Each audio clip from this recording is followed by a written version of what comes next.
Hello everyone and welcome back to the VCO Esports studio. We're just coming off a blockbuster weekend in the world of sim racing, and it started with the final round of the 2023 Porsche Esports Supercup. Coming out on top after what was a rather consistent season was Jordan Caruso out of Altus Esports, bringing Australia down under yet another world champion. Jordan joins us now to congratulate him first on his World Championship and then to talk about everything that led up to it. Jordan, you've had a couple of days to celebrate. How are you feeling now as a most recent iRacing World Champion?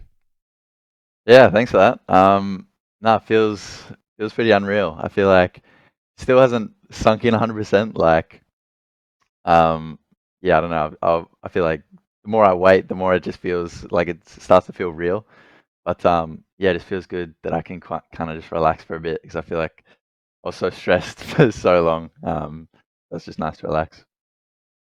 Of course, you say it was somewhat stressful, but you did predict this, or I guess Twitter says that you predict this, because I did see on social media end of 2022 got that World Championship stripe back on your iRacing profile, and you put the tweet obligatory World Championship license post. But for real, I'm literally winning PES next year.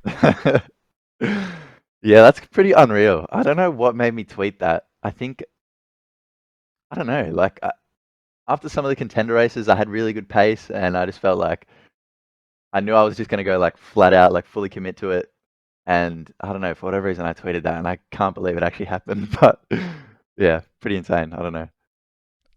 That is one of those rare occasions where you call your shot and it actually comes true. Let's circle back a little bit though to where things started before even in sim racing, because you're one of these people that had a history in motorsport and then transitioned over into the sim racing world. Can you talk us a little bit about your introduction into motorsport, starting back with karting? Yeah, so in 2007, when I was 7, me and my dad went down to like the local go-kart track, and my cousin was racing. And from there, dad ended up buying me a go-kart, and we sort of slowly progressed through from sort of club to state to national level, until 2015. I'd sort of like dabbled a little bit with sim racing. Like I had a little sim, um, but it was very sort of sporadic here and there. And then I think the biggest thing was COVID. Like once COVID hit, and I'd started car racing in 2017, and then yeah, COVID stopped all that. So that was when I got a lot more full on into sim racing. And then yeah, from there just sort of slowly progressed through the ranks of sim racing, and here we are. Here we are indeed, but something I'll just point out, we don't often talk about it too much on broadcast. It's not like you completely removed yourself from the real racing world. You've gone Yep. out there and even last year competing in national sports sedans. Yeah. I've actually got a race this weekend as well. But yeah, I think it sort of worked out well with PESC and the sports events season this year. Like there was no overlap at all. So from now till the end of the year, we'll be spending a bit of time. I think there was 5 rounds of the sports event series. So yeah, trying to stay in touch with the real life world. But I guess for the past sort of couple years, I've become a lot more invested with the sim racing stuff, and I'd say if anything, that's sort of become my primary focus. And let's talk about that, but I also just want to point out that your car better have a sticker saying it World Champion on it somewhere, just so that people are aware who they're sharing the track with. Your Yeah. transition, though, from real world motorsport over to sim racing, somewhat of a whirlwind, because 2020, right around where you started, and only a year or so later, you're on the World Championship scene and you work your way up to the championship since then. Altus Esports has been a big part of that. So let's talk a little bit about what Simon Feigl has built as one of the biggest Australian esports outfits. Yeah. Especially recently, I guess, like with even the Oval guys, it seems like the team's sort of growing, and we've had a massive amount of success, which is really cool. But yeah, I feel like since I've joined, like when I joined, it felt a lot smaller. And yeah, it's sort of slowly grown, and that helped me transition into the GT international kind of sim racing competitions. Because before that, I was just doing like V8 supercars stuff within Australia. So yeah, moved to Altus, and that kind of really motivated me to want to um, go more towards like the GT. Porsche kind of racing. Yeah, You say just doing some supercar racing. You got 3 consecutive years inside of that E series, so it's not like you weren't yeah, able to compete at a top level there. But yeah, I guess it's that exposure to teammates that you and I were chatting just before we started chatting here. It's that motivation that sometimes you get when you're working with people, sharing data, and trying to get faster because they're going faster. yeah, 100%. Um, I feel like just having anyone who's faster than you, it's like because you know that there's no setup or there can't be a difference. Like you can see their data or whatever. So if someone's faster than you, it's because they're driving better than you. And like when I sort of first joined, I was still progressing, and there was a lot of people that were quicker than me. So obviously that was like a big motivator in looking at their data or the way that they practice or whatever. And yeah, definitely helped me sort of elevate to the next level. I am kind of curious though about how 2022 versus 2023. You've now had 2 years at the World Championship level. You've had the ability to, or rather, you had to deal without any teammates last year, and now you've had both Simona Marciano as well as Oscar Mannion joining you. How does that help you at the World Championship level, though? Because one thing a lot of people may not know is that Altus, you might have been running by yourself. Doesn't mean you're always practicing by yourself. Yeah. I mean, with Simona and Oscar, obviously, a similar thing. Like we were all just really motivated to try and sort of improve each other as much as we could. Um, and I feel like we were pretty like disciplined with the way that we were practicing. And it gives you like two more people to try anything with setup. I feel like when you're by yourself, and you don't have anyone else to sort of back up what you're saying. Like if you try something, maybe at first it'll feel better, but if someone else says, "Oh, I don't really think this is better," or whatever, it sort of gives you another, um, sort of makes you maybe second guess, and think about it a little bit more. Um, so stuff like that's obviously a benefit. And yeah, we were also working with some of the commander guys just for the test races, so we weren't like sharing setups or data or anything like that. We were just practicing together, but that was another massive benefit. I think the biggest thing is like having a reference from another team on pace. Like if you go into that test race, 5 days before the event and you're way off, it's like, all right, we got to do a, we got to work hard and figure out what's going on. It's just kind of like a safety net to know that you're on the pace, especially with those guys. They're always pretty insane, like always at a really high level. I think, yeah, that was definitely a big benefit throughout the season. I've talked about how having teammates can be a benefit, but I've talked about this a lot on the Super Cup broadcast this year. You're racing from Australia, which doesn't just mean that you are quite far removed from a lot of your teammates. It means for everyone to be practicing together, usually it's you that probably draws the short stick in terms of waking up or staying late to practice together. How have, at least in your mind, do you try and challenge or work through that challenge? Yeah, I think we sort of tried to compromise a little bit. Like, they probably had it a little bit later than what was ideal for them. But for most of the test races, I was getting up at like 5:36, um, which was I feel like it just messed with everything else in my life because for like the week and a half before the event, I felt like I'd never wanted to let myself like go to bed too late. I was like I had to try and be really kind of strict with myself about it because I didn't want to come to like 2, 3 days before the race and then be feeling really tired in the mornings. Um, so yeah, I mean, I feel like if it felt really tough at the time, I feel like if anything, it's probably a benefit because it made me a bit more um, strict with like a routine in general. Like it gave me a reason to be a little bit more um, thoughtful about the way that I went about it. So yeah, it did kind of suck, and there's definitely a lot of negatives to it. But I feel like in general, um, if anything, it was probably a benefit. I think, like you said, though, you have to structure everything else in your life to work around that. Yeah. Some people may not enjoy that, but I guess it's the reality of competing at this level.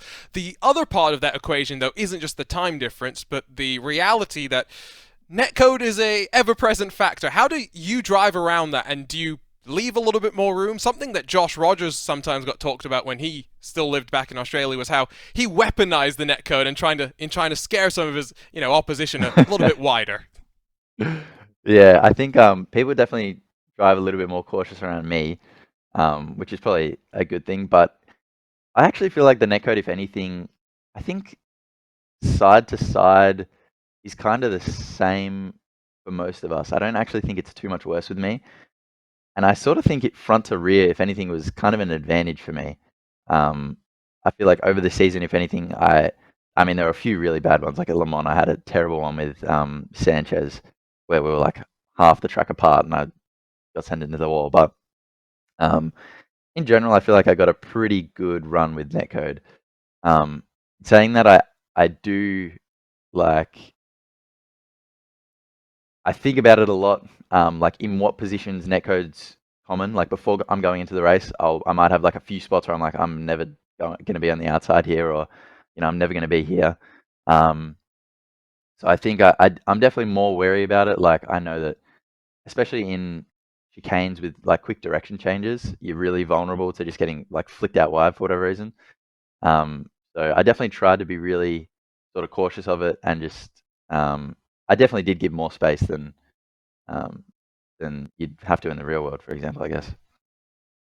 I think this is where racecraft plays such a big factor. I've been harping on it a lot over the last 12 months or so, especially in multi-class situations, about how drivers need to be thinking ahead and thinking a couple of corners in front in traffic situations. I guess it's good to and interesting to hear how netcode comes into your thinking about that as well. But let's talk about something that doesn't necessarily mean netcode is a factor, qualifying, because at least when it comes to something like the Super Cup, you get just one lap, one opportunity to go fast, and you had what, 2 or 3 pole positions over the course of the season. What was clicking for you in those pressure cooker of a qualifying session?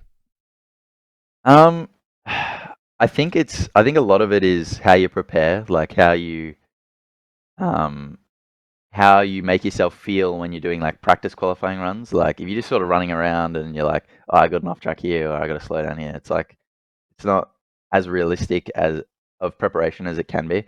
I feel like the day before I'd try to put myself under the pressure of like kind of trying to make myself nervous to do the lap, because I think that's the biggest difference. Like as soon as you get that, as soon as your mentality goes from like just trying to do a lap to I have to do a lap and I can't get an off track and I can't mess it up.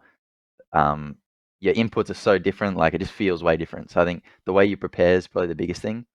Um, and funny enough, my best qualifying of the season, I'd say, was probably, yeah, I mean, either Hockenheim or Long Beach, but I think Hockenheim, I felt that was definitely the most calm. Like the first round of the season, I'd been going into a qualifying run. I think because I didn't have any expectations. Like I knew I'd prepared really well, and in our test races, I knew that like I had pretty good pace, and in the practice before the race and everything, like leading up to it, I felt really good. And going into that lap, I was like, I know if I just do a lap, like a solid lap, like I could be on pole here. And for whatever reason, like that lap, I just felt really calm. It was just like a really, really good lap. And ever since then, I feel like my laps got worse and worse as the pressure built, like over the season. Um, I feel like there's probably other things that maybe we missed in qualifying towards the end of the season. Um, yeah, I feel like that first round was probably my best quali lap of the whole season. I guess we shouldn't be so surprised that it's the mental side that you seem to be emphasizing with this, because I remember looking at the qualifying results after Hockenheim and remarking, Formula One, we talk about 107%. Qualifying for Hockenheim was 100.7% that split the entire field, which Yeah. those margins are incredible. How much of the mental side comes into how you think about preparation as a whole, though, because you've talked in length about how netcode plays a factor, how you're thinking about trying to get nervous to do your qualifying sims. But I feel like that's where the best drivers can improve is by finding the situations where they're weakest, putting themselves in that spot in those spots, and then finding ways to improve. Yeah, 100%. I just think like, I mean, going back to like the qualifying, feeling nervous and stuff like that, it definitely is like such a mental thing. And I think it's really hard to perform at the same level you would like in a practice race, for example, in the actual race. And I think that's why guys like Josh um, and Seb are so consistently good. It's because I think part of it's like experience. Like they have so much experience, so going into a race, they're probably not as nervous as a lot of the other guys. But like they can perform close to their optimal in the actual race. Whereas I feel like um, if you haven't done it as much, like it's so hard to do that. And I feel like that's still something that I need to work on. Like in practice races, my racecraft and my quali laps are still better than they are in the actual race. And I think it's all mental. It's like the fact that you're under the pressure, you can't make mistakes. Um, so yeah, I guess it's difficult to try and improve that sense because I feel like it's hard to simulate like the what it feels like in the actual race. And I feel like a lot of it's just going to come with time, but it's definitely a really important aspect. Not all practice is good practice, and I think that's especially important given Yeah, 100%. full-time sim racers spend way too much time already in their rigs. They want to make sure they're not spending too much time to the point where it degrades. Let's talk about the rest of the year, though, very quickly, Jordan, because now with PES sort of done and dusted, I guess the question is, where else are we going to see you in the virtual world? Of course, real racing, you'll go off and you'll do plenty of sedan stuff, but ESL R1, there's plenty of excitement about some of these in-person on-site events. What have you been thinking about over the first half of the year, watching on as you've been focused on your championship hunt?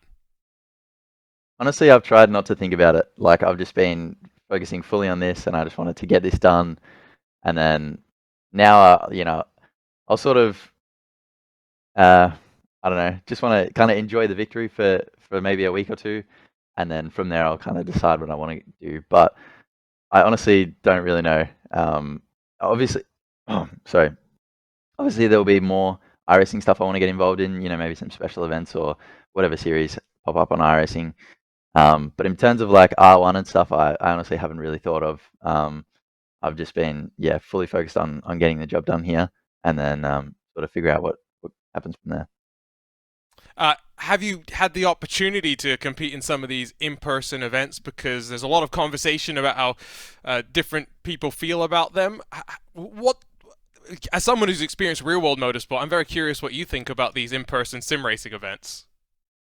I think it's awesome. Like I was watching the highlights and stuff from the last like the ESL the R1 major, and that looks sick. Like I think the intensity and having people around you and your team and everything, like it's next level, and it's something that you can't get from doing it from home.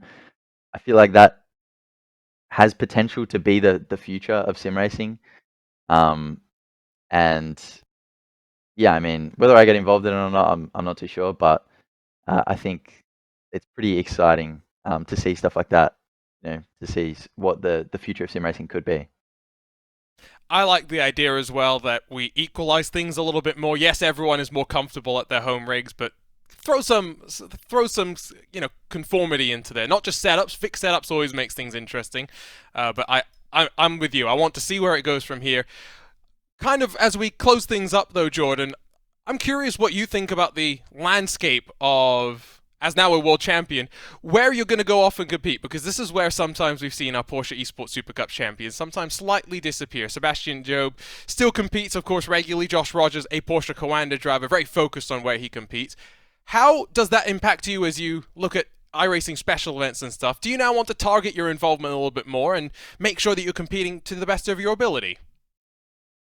Yeah, I think I mean, like I said, I genuinely haven't put too much thought into it, but I think I do want to be involved in whatever the most like high level drivers are in. So, it would be a shame if PESC, for example, begins to drop off in the level of competition. We've obviously got heaps of like extremely strong drivers in that. But yeah, I mean, towards the end of the season, like, yeah, I honestly don't really know. I think I want to get involved in some special events and stuff. But yeah, in terms of like R1 and stuff, I really haven't thought about it too much. But I definitely do. Like my goal is to sort of compete at the highest level of sim racing. That's definitely what I want to do. So whether that's something I'll have to do going into next year or whatever, we'll see. But for now, uh, yeah, just trying to haven't really thought about it too much. I'm more wondering if maybe people will see Jordan Caruso in a regular, 45-minute race on the iRacing service. If you're going to go out Week and just 13. there I'm we go. keen. Week 13. We've got a bunch of new content. I mean, why don't we talk about that very briefly, Jordan? What excites you about maybe not driving a Porsche Cup car for the next 8 or so months? Yeah. I just like looking. I feel like the dash, like the image of the dash on the screen, is just ingrained in my brain. Like I'm never gonna forget that. But no, I'm keen to like I've got mates that they'd always be like, oh, let's do this official or whatever. Like just come and mess around, and I'm like, come on, man. Like I can't now. But now obviously week 13, I'm just gonna I'll do some, I don't know, some rallycross or just jump into some random races. I'm definitely keen to do some races that I don't feel like there's no stress, no pressure. Like just enjoy sim racing for the fun of it again. Not that Pesk isn't fun, but it's like it's too much on the line to sort of to not have pressure on yourself. So I'm keen for that, and maybe some GT3 stuff or whatever in special events. But yeah, I'm definitely excited just to have some fun with a bit less pressure. Sounds like some people can come and steal some iRating from you, hopefully, in the next couple of months. Jordan, Probably. congratulations on what was a great season. I think you got to the championship lead after round number 3 and never looked back after that. Very consistent, trying to stay out of trouble. Exactly what you want to see from a champion. Best of luck for the rest of this year. Can't wait to see what you come up with next. Thanks so much for that. Thanks for having me. Always good to talk to someone new in the world of sim racing, Jordan Caruso. Keep your eye on him across the rest of 2023. We'll be back in a couple of weeks' time, maybe with another one of our big winners from this past busy weekend in sim racing. But for now, for the entire team at VCO, for Mike Yao behind the scenes, my name is Arjuna Kankipati, signing off for now. We'll see you next time on the VCO Esports Studio. So long, and race on.